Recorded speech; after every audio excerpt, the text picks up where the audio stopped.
بسم اللہ والسلام علی رسول اللہ۔ ایک سوال ہمارے دارالفتاء میں یہ آ رہا ہے کہ اس سجدے میں کیا ناک کی ہڈی لگانا یہ ضروری ہے یا نہیں؟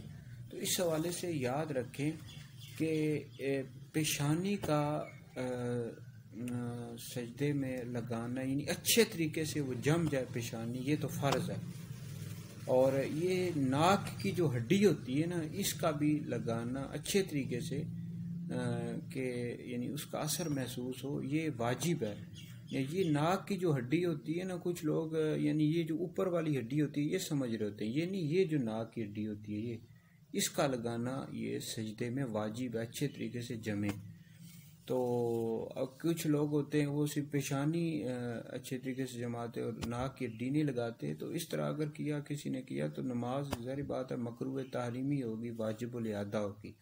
تو بہرحال پیشانی کا لگانا فرض ہے سجدے میں، اور ناک کی یہ جو ہڈی ہوتی ہے نا اس کا لگانا یہ واجب ہے۔